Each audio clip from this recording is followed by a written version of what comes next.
Hello everyone, आज 6 फरवरी 2026 है और daily current affairs MCQs analysis में आप सभी का स्वागत है। आपको पता ही है कि हम daily the Hindu, Indian express, PIB, even कोई भी ऐसा न्यूज़पेपर जहाँ पे यूपीएससी से रिलेटेड आर्टिकल आते हैं या स्टेट पीसीएस से रिलेटेड आर्टिकल आते हैं और जो इंपॉर्टेंट है, जिनमें करंट अफेयर्स एमसीक्यूज बन सकते हैं एग्जाम में, उनको हम एमसीक्यू फॉर्मेट में देखते हैं। पर्पज़ हमारा क्या है कि आपका करंट अफेयर्स तो आपका तैयारी होना चाहिए, लेकिन आपकी प्रैक्टिस एग्जाम लेवल की होनी चाहिए। लेट्स की आज की डेट में आपको पता है कि स्टेट पीसीएस हो चाहे यूपीएससी, हर जगह स्टेटमेंट वाइज क्वेश्चन पूछे जाते हैं, तो आप उसी तरह से प्रैक्टिस करो। साथ ही आपका जो स्टैटिक नॉलेज है वह भी बेहतर हो, अर्थात इसे मुख्य विषय से जोड़ के इसे समझना। जैसे धन्यवाद प्रस्ताव को लेकर करंट अफेयर में था, तो इससे मुख्य विषय में या पॉलिटी में कौन कौन से आर्टिकल इससे रिलेटेड हैं वो उन बातों को समझना। क्या यूपीएससी ने पहले क्वेश्चन पूछा है, तो कंप्लीट एनालिसिस होता है। एक एमसीक्यू आप देखेंगे आपको समझ में आ जाएगा। तो चलिए शुरू करते हैं, बात करते हैं पहला जो क्वेश्चन उस पर। With the reference of the motion of thanks parliament consider the following statement. संसद में धन्यवाद प्रस्ताव होता है, उसके संबंध में आपको स्टेटमेंट बताने हैं। अब ये न्यूज़ क्यों बना, इसको सब ये भी जानना जरूरी हो जाता है। आपको पता होना चाहिए कि इस बार जब धन्यवाद प्रस्ताव आया, आपको पता वर्ष के शुरुआत में जब आता है तो राष्ट्रपति इसे क्या करते हैं, देते हैं ना, राष्ट्रपति का अभिभाषण होता है। अब राष्ट्रपति का अभिभाषण होता है तो बताते हैं कि सरकार क्या करना चाहती है, क्या करेगी, बहुत सारी बातें होती हैं। ठीक, यहाँ पर क्या हुआ कि प्रधानमंत्री उपस्थित नहीं थे। इस दौरान विपक्ष ने बहुत ज़्यादा प्रदर्शन किया और कई बार जो कार्यवाही है सदन की, या अगर हम बात करें एडजर्न हुई या स्थगित हुई।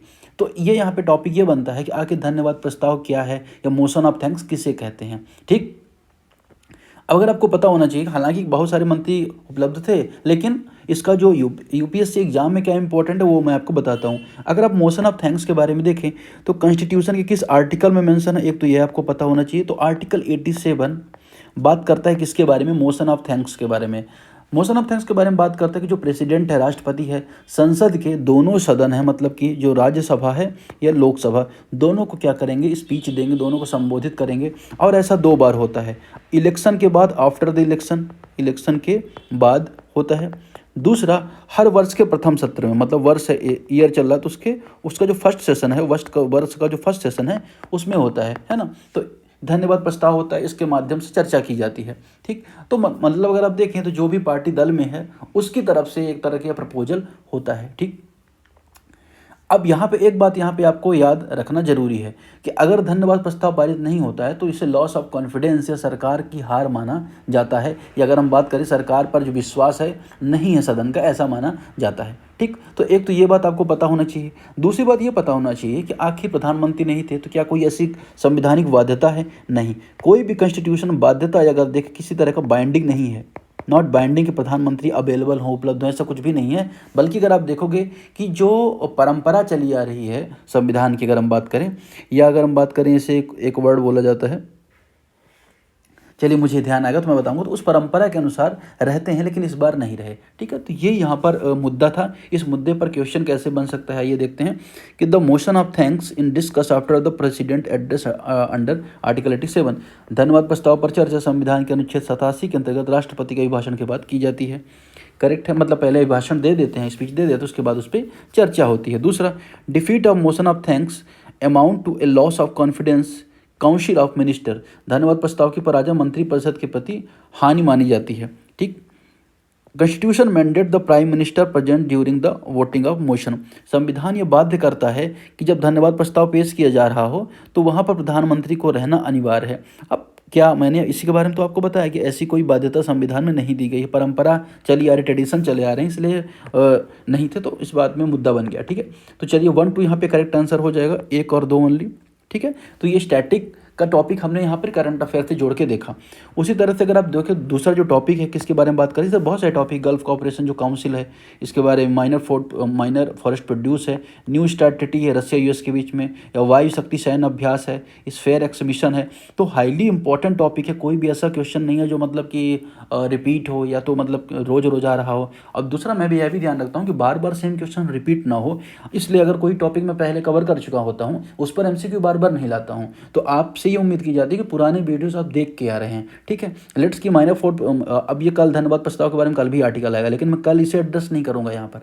ठीक है ना, तो ये आपको यहाँ पे याद रखना है। चलिए अगला क्वेश्चन है, 2024 और 25 में जो माइनर फॉरेस्ट प्रोड्यूस है उसमें कमी आई है। मतलब न्यूज क्या है, 2024-25 में अगर आप देखो कि जो मिनिमम सपोर्ट प्राइस है ना, उसमें जो माइनर फॉरेस्ट प्रोड्यूस को ख़रीदा जाता है उसमें गिरावट देखी गई है। और ये गिरावट अगर आप देखो तो पिछले साल की तुलना में लगभग 90% के आसपास देखा जा रहा है, तो बहुत ज़्यादा गिरावट देखी गई है। तो यहाँ पे दो चीज़ें एक तो जाननी जरूरी है, एक तो यहाँ पे कॉन्सेप्ट किसका आता है, कॉन्सेप्ट आता है MSP का कॉन्सेप्ट आता है, दूसरा जो कॉन्सेप्ट आता है वो किसका आता है, फॉरेस्ट प्रोड्यूस का, ठीक है, फॉरेस्ट प्रोड्यूस, ठीक है। अब एमएसपी क्या होती है आपको पता होना चाहिए। एमएसपी क्या, मिनिमम सपोर्ट प्राइस, मतलब क्या, सरकार एक निश्चित कीमत अदा करने का वचन देती है किसको, किसानों को, ठीक है ना, मतलब सरकार किसानों की फसल खरीदती है। अब इसके लिए क्या होता है, CSCP होता है, काउंसिल जो एग्रीकल्चर, CSCP जो कमेटी होती है वो क्या करती है, CCA को रिकमेंडेशन देती है, cabinet committee on economic affairs, जिसके हेड PM होते हैं। उसके बाद क्या किया जाता है, किसी भी फसल पर MSP निर्धारित की जाती है, ठीक है ना। अब ये तो बात हो गई किसके बारे में, MSP के बारे में, बेसिक बात है। और 23 फसलों पर लगभग दिया जाता है MSP, और FRP किस पे दिया जाता है, FRP गन्ने पर दिया जाता है। तो ये तो बात हो गई MSP के बारे में। अब बात आती है कि भाई फॉरेस्ट प्रोड्यूस क्या होते हैं। तो जंगल में बहुत सारे ऐसे प्रोडक्ट होते हैं जिनको जंगल नहीं काटना पड़ता, पेड़ नहीं काटने पड़ते उनके लिए, जैसे तेंदुपत्ता हो गया, है ना। आप अगर डिसिडुअस रीजन में आपका घर होगा तो आपको पता होगा कि जो तेंदुपत्ता है, इसके अलावा अगर आप देखें जो बांस होते हैं, बांस को भी अगर देखें तो हटा दिया गया और झाड़ी में शामिल कर दिया गया। महुआ हो गया, है ना, तो महुआ ये फॉरेस्ट प्रोड्यूस माना जाता है। लाख हो गया, शहद हो गया या इमली हो गया, जो जंगल से जनजातियाँ कलेक्ट करती हैं और उनको सही कीमत मिले, इसे यहाँ पे फॉरेस्ट प्रोड्यूस के अंतर्गत अगर आप देखोगे MSP योजना शुरू की गई थी, ठीक है, कि जो फॉरेस्ट प्रोड्यूस है उसे सरकार MSP के अंतर्गत खरीदेगी और मार्केट में बेचेगी, ठीक है। अब ये जो योजना है किसके अंतर्गत शुरू की गई थी, अगर आप देखोगे तो इसके अगर हम देखें, यह योजना किसके अंतर्गत शुरू की गई थी, वन धन योजना के अंतर्गत शुरू की गई थी, वन धन योजना के अंतर्गत यह शुरू की गई थी। तो आप लिंक देखिएगा, वन धन योजना एक ऐसी योजना है जो ट्राइबल सेंट्रिक है, ट्राइबल की जो इकोनॉमी है उसको फोकस करती है ना। और किसके द्वारा इसे लागू किया जाता है, ट्राइफेड के द्वारा लागू किया जाता है। ट्राइफेड अगर आप देखो तो tribal cooperative market development federation है ना, कि जो जनजातियां हैं, जनजातियों को जो भी सामान कलेक्ट करती हैं उनको सही दाम दिलवाना, उनके लिए विकास केंद्र खोलना, स्किल डेवलपमेंट में काम करना, ये सारा काम ट्राइफेड करती है। तो ट्राइफेड के माध्यम से वन धन योजना के अंतर्गत इसको लागू किया गया था। तो ये बात आपको यहाँ पे याद रखना है। और मंत्रालय कौन सा आ जाएगा, जनजातीय मंत्रालय आ जाएगा, ठीक है। तो ये न्यूज़ थी यहाँ पर, और न्यूज़ की वजह से हमने यहाँ पर दो चीज़ों को देखा। यहाँ पे अगर आप देखोगे MSP को भी देख लिया हमने और माइनर फॉरेस्ट प्रोड्यूस को भी देख लिया। अब MSP के बारे में कुछ और आई थिंक मुझे नहीं लगता कि इसमें आपको जरूरी है। यहाँ पे दो चीज़ों को मैंने बताया, CSCP commission for agriculture cost and price, ऐसा कमीशन जो एग्रीकल्चर की जो कॉस्ट कितनी लग रही है और कितना प्राइस दिया जाना चाहिए उसकी सिफारिश करता है CCA को, ठीक है। ये आपको यहाँ पे याद होनी चाहिए। अब UPSC ने यह भी पूछा था कि किन किन फसलों को उसके अंदर काउंट किया जाता है। जैसे अगर आप देखो तो बेसिकली 4 कैटेगरी आपको देखने को मिले, एक तो अनाज की कैटेगरी देखने को मिले, दूसरा दलहन कैटेगरी, तिलहन कैटेगरी और चौथा व्यापारिक फसलें। तो 4 कैटेगरी देखने को मिलती है, ठीक। चलिए अब यहाँ पे स्टेटमेंट क्या क्या बने हैं कि minor forest produce include non timber forest produce collected mainly by the tribal communities. लघु वनोपज में गैर कास्ट मतलब बिना लकड़ी वाले उत्पाद शामिल होते हैं, ये बात यहाँ पे करेक्ट है, ठीक है। दूसरा MSP of MFP is implemented through the ministry of tribal affairs with support TRIFED. लघु वनोपज के लिए न्यूनतम समर्थन मूल्य जनजातीय कार्य मंत्रालय के सहयोग से लागू किया जाता है, यह बात भी यहाँ पे करेक्ट है। तीसरा, state are not involve in procurement of MFP once MSP declare by the centre. केंद्र के द्वारा जब MSP डिक्लेयर होने के बाद राज्यों की लघु वनोपज खरीदी में कोई भूमिका नहीं होती। तो तीसरा ऑप्शन यहाँ पे एलिमिनेट हो जाएगा, ठीक है। तो तीसरा ऑप्शन यहाँ पे इनकरेक्ट माना जाएगा, ठीक है। तो अगर हम बात करें तो 1 और 2 यहाँ पे इसके स्टेटमेंट यहाँ पे करेक्ट हो जाएगा। चलिए आगे बढ़ते हैं, नेक्स्ट क्वेश्चन की तरफ बढ़ते हैं। अगला क्वेश्चन है, with the reference of India GCC free trade agreement, gulf cooperation council के साथ फ्री ट्रेड एग्रीमेंट के लिए बात चल रही है। तो जब बात होती है उसके पहले TOR साइन किया गया। अगर देखो टर्म्स ऑफ रेफरेंस, अरे भाई टर्म्स ऑफ रेफरेंस साइन किया गया। अब FTA की वार्ता होनी है। देखिए जो गल्फ कोऑपरेशन काउंसिल है इसके बारे में थोड़ा जानना आपके लिए ज़रूरी हो जाता है, ठीक है। तो गल्फ कोऑपरेशन जो काउंसिल है उसके बारे में अगर आप देखें, गिव मी अ सेकंड, तो उसमें से ये सबसे पहले ये जानना जरूरी हो जाता है कि भाई कौन कौन से देश हैं, है ना। ये और भारत का अगर हम देखें तो व्यापार बहुत अच्छा खासा होता है गल्फ कोऑपरेशन काउंसिल के साथ। तो अगर देशों की बात करें कौन कौन से देश आते हैं, उसमें एक तो इम्पोर्टेंट देश है कौन सा, जीसीसी के बारे में। जीसीसी में इम्पोर्टेंट एक कंट्री है क्या, तो सऊदी अरेबिया, सऊदी अरेबिया है। इसके अलावा अगर आप देखोगे यूएई है, यूएई के अलावा आपको बहरीन देखने को मिलेगा, बहरीन। तो अगर आप इसका मैप आपको स्क्रीन में भी दिख रहा होगा कि यहाँ पे, तो इसको आप स्क्रीनशॉट ले लीजिएगा। मैं खाली क्या करता हूँ, मैं खाली समझा देता हूँ कौन कौन से देश हैं। तो अगर आप देखोगे गल्फ कोऑपरेशन जो काउंसिल है, इसको 1981 में इस्टेब्लिश किया गया था। एक तरह का मध्य एशिया वाले देशों का संगठन है ना, वेस्ट एशिया का। इसमें बहरीन आता है, कुवैत आता है ना, कुवैत आता है। इसके अलावा ओमान आता है, ओमान के अलावा कतर आता है, सऊदी अरेबिया आता है और यूएई आता है, ठीक है ना। अब इसका हेडक्वार्टर आपको कहाँ पे देखने को मिलेगा, हेडक्वार्टर आपको रियाद में देखने को मिलेगा, जो सऊदी अरेबिया की कैपिटल है। ठीक, ये बात हो गई किसके बारे में, जिसके साथ हमारी वार्ता चल रही है। इनके साथ हमारा अच्छा खासा व्यापार है। सरकार चाहती है कि अगर FTA साइन हो जाता है तो व्यापार और स्मूथ होगा और चीज़ों को क्या किया जाएगा, आयात निर्यात किया जा सकेगा, व्यापार में और वृद्धि होगी। तो ये बात आपको यहाँ पे थोड़ा सा याद रखनी है। स्टेटमेंट्स बन रहे हैं कि the shining of terms of reference formally initiated negotiation for FTA। Terms of reference FTA की औपचारिक वार्ता को दर्शाता है, करेक्ट है। गल्फ कोऑपरेशन काउंसिल में 6 देश हैं, ये यहाँ पे स्टेटमेंट पूछा जा रहा है, ठीक है। तो दूसरा ऑप्शन है। तीसरा ऑप्शन है कि India has already comprehensive free trade agreement with the GCC block. India का ऑलरेडी फ्री ट्रेड एग्रीमेंट है किसे, GCC ब्लॉक में, ठीक है। तो GCC के साथ एक समूह ब्लॉक के रूप में पहले से व्यापक समझौता है। अब अगर आप देखो तो इसमें तीसरा ऑप्शन एलिमिनेट हो जाएगा। 6 देश हैं, ये बात यहाँ पे करेक्ट है। कौन कौन से देश हैं मैं आपको फिर एक बार बता देता हूँ। एक बहरीन है, आपको पता होना चाहिए। दूसरा कुवैत है, ये भी आपको पता होना चाहिए। इसके अलावा ओमान है, ये भी आपको पता होना चाहिए। 3 हो गया।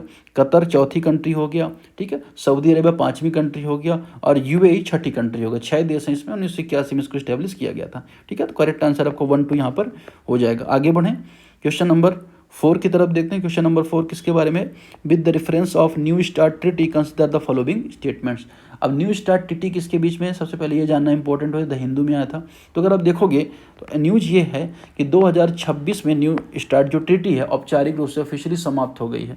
अब इनके बीच में, अमेरिका और रूस के बीच में परमाणु जो हथियार हैं, प्रमुख हथियार हैं, बड़े हथियार हैं, उनको लेके एक समझौता था, जिससे क्या किया गया, न्यूक्लियर की जो रेस चल रही थी उसको रोका गया था, ठीक है। अब अगर आप देखें इसको कब अडॉप्ट किया गया था, सन 2010 की बात है। अमेरिका और रूस के बीच में इसको अडॉप्ट किया गया था। किसके बीच में है, USA के बीच में है और रूस के बीच में है, ठीक। 2011 से लागू हुई थी। अब अगर आप देखोगे इसमें क्या किया, दोनों देश एक दूसरे को डाटा भी साझा करते थे और जो परमाणुओं की होड़ थी उसको रोकना यहाँ पे काम था। लेकिन बाद में अगर आप देखो, जब से ये हुआ यूक्रेन में रूस के साथ संघर्ष हुआ, इसके बाद रूस ने क्या कर दिया था, इसको निलंबित कर दिया था, सस्पेंड कर दिया था, ठीक है। अब यहाँ पर मांग ऐसी है कि इसको फिर से एग्रीमेंट ये होना चाहिए, क्योंकि ये विश्व की शांति के लिए बहुत ज़रूरी है। तो एक तो ये बात है यहाँ पे, इस वजह से यहाँ पे न्यूज़ में था। स्टेटमेंट्स यहाँ पे जो भी दिए गए हैं, यहाँ पे मैं स्टेटमेंट अभी आपके ऊपर छोड़ता हूँ। इस स्टेटमेंट को आपको पढ़ना और करेक्ट करना, क्योंकि बहुत आसान हो गया है, ठीक है ना। जैसे दूसरा स्टेटमेंट देखिए, ये अमेरिका रूस चीन के बीच में, तो भाई चीन तो है ही नहीं इसमें, अमेरिका रूस के बीच में है। तो इस स्टेटमेंट का क्या करेक्ट आंसर होगा, आपको कमेंट सेक्शन में कमेंट करना है, ठीक है। नेक्स्ट क्वेश्चन की तरफ बढ़ते हैं। अगला क्वेश्चन वायु शक्ति अभ्यास के बारे में है, ठीक है ना।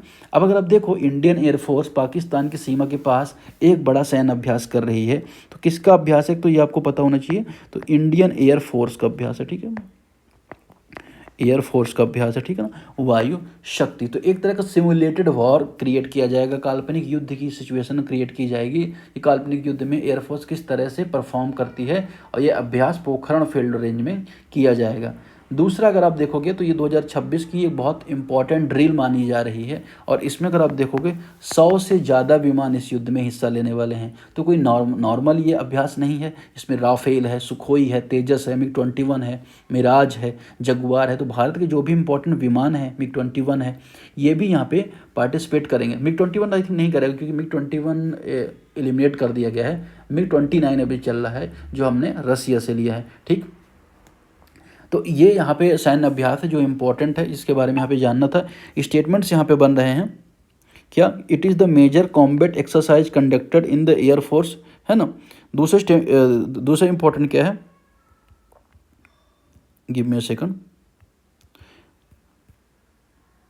दूसरी स्टेटमेंट यहाँ पे कि it will be the conducted at Pokhran field range in the Rajasthan, या राजस्थान के पोखरण फील्ड रेंज में अवस्थित है। तो दूसरा स्टेटमेंट है, पहला दूसरा यहाँ पे करेक्ट है। तीसरा, सेवानिवृत्त को पहली बार MiG-21 इस अभ्यास में भाग लेंगे। अब ये स्टेटमेंट यहाँ पे करेक्ट है या नहीं? तो ये स्टेटमेंट यहाँ पे इनकरेक्ट है, सेवानिवृत्त हो गया, यहाँ पे भाग नहीं लेगा। अब देखिए ये तो इंपॉर्टेंट एक्सरसाइज हो गए, लेकिन आपको पता होना चाहिए कुछ बहुत महत्वपूर्ण 2025 में जो एक्सरसाइज हुई हैं भारत की, जैसे युद्ध अभ्यास। युद्ध अभ्यास किसके बीच में होता है बताइए? युद्ध अभ्यास होता है किसके बीच में? मैं हिंदी में लिख देता हूँ, ज़्यादा करेक्ट आएगा, ठीक है। युद्ध अभ्यास लिख देता हूँ।